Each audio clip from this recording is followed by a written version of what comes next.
Konsep dan urgensi Pancasila sebagai sistem etika. Apa itu etika? Istilah etika berasal dari bahasa Yunani. Ethos yang berarti tempat tinggal yang biasa, padang rumput, kandang, kebiasaan, adat, watak, perasaan, sikap, dan cara berpikir. Secara etimologis, etika berarti ilmu tentang segala sesuatu yang biasa dilakukan atau ilmu tentang adat kebiasaan. Etika secara arti yang luas ialah ilmu yang membahas tentang kriteria baik dan buruk, menurut Berten. Etika selalu berkaitan dengan nilai. Etika selalu berkaitan dengan masalah nilai, baik atau buruk.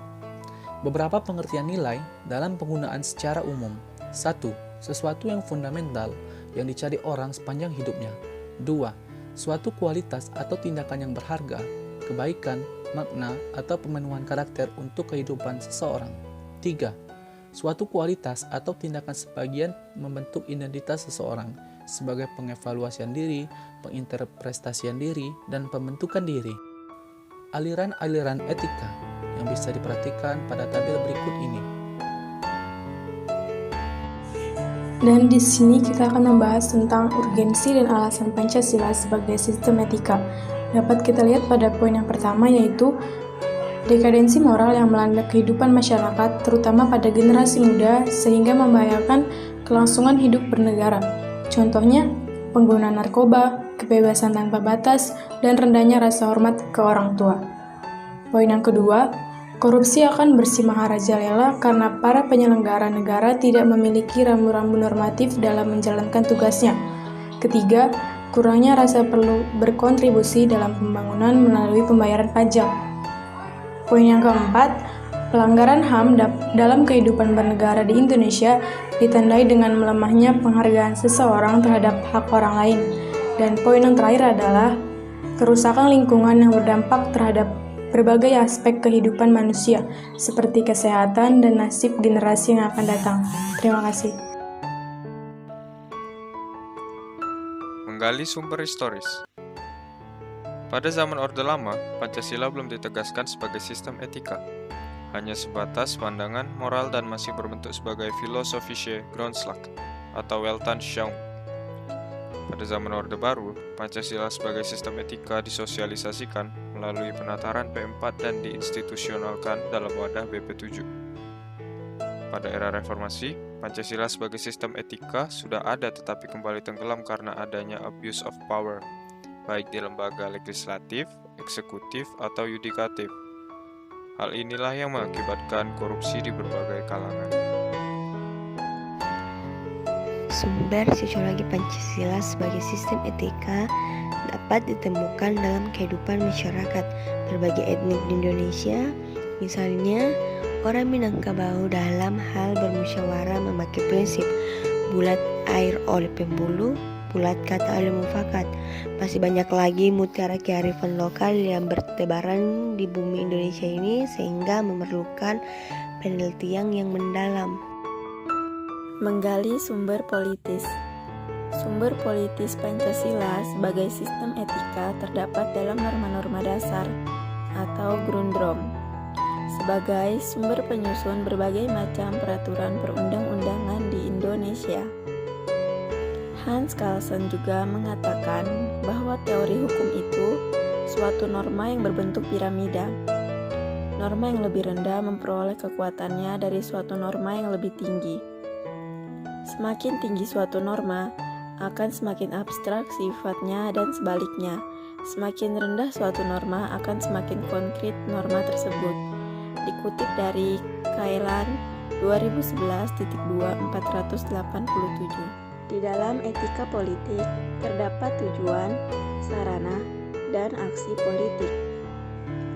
Dimensi tujuan termasuk dalam upaya untuk mencapai kesejahteraan masyarakat dan hidup damai yang didasarkan pada kebebasan dan keadilan. Lalu, dimensi sarana memungkinkan pencapaian tujuan yang meliputi sistem dan prinsip-prinsip dasar pengorganisasian praktik penyelenggaraan negara dan yang mendasari institusi-institusi sosial. Dan dimensi aksi politik berkaitan dengan selaku pemegang peran sebagai pihak yang menentukan rasionalitas politik. Dikutip dari Hayat Moko 2003. Selanjutnya kita akan membahas tentang argumen tentang dinamika Pancasila sebagai sistem etika. Beberapa argumen tentang dinamika Pancasila sebagai sistem etika dalam penyelenggaraan pemerintahan di Indonesia dapat diuraikan sebagai berikut.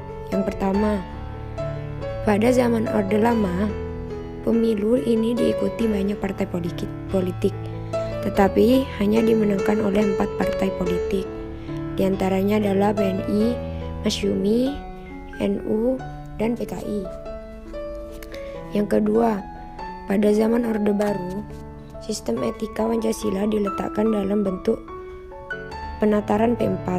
Pada zaman Orde Baru itu pula, muncul konsep manusia Indonesia seutuhnya sebagai cerminan manusia yang berperilaku dan berakhlak mulia sesuai dengan nilai-nilai Pancasila. Yang ketiga, manusia sebagai makhluk ciptaan Tuhan yang Maha Esa, yang secara kodrati bersifat monodualistik, yaitu makhluk rohani sekaligus makhluk jasmani dan makhluk individu sekaligus makhluk sosial. Manusia sebagai makhluk sosial memiliki tuntutan kebutuhan yang makin maju dan sejahtera. Manusia Indonesia menjadi pusat persoalan, pokok dan pelaku utama dalam budaya Pancasila. Yang keempat, sistem etika Pancasila pada era reformasi tenggelam dalam euforia demokrasi. Namun, seiring dengan berjalannya waktu, disadari bahwa demokrasi tanpa dilandasi sistem etika politik akan menjurus pada penyalahgunaan kekuasaan serta machiavellisme, menghalalkan segala cara untuk mencapai tujuan.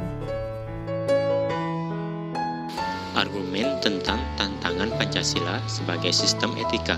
Hal-hal berikut ini dapat menggambarkan beberapa bentuk tantangan terhadap sistem etika Pancasila. Yang pertama, tantangan terhadap etika Pancasila pada Orde Lama berupa sikap otoriter dalam pemerintahan, sebagaimana yang tercermin dalam penyelenggaraan negara yang menerapkan sistem demokrasi terpimpin. Yang kedua, tantangan terhadap sistem etika Pancasila pada Orde Baru terkait dengan masalah NKK, nepotisme, kolusi, dan korupsi yang merugikan penyelenggara negara.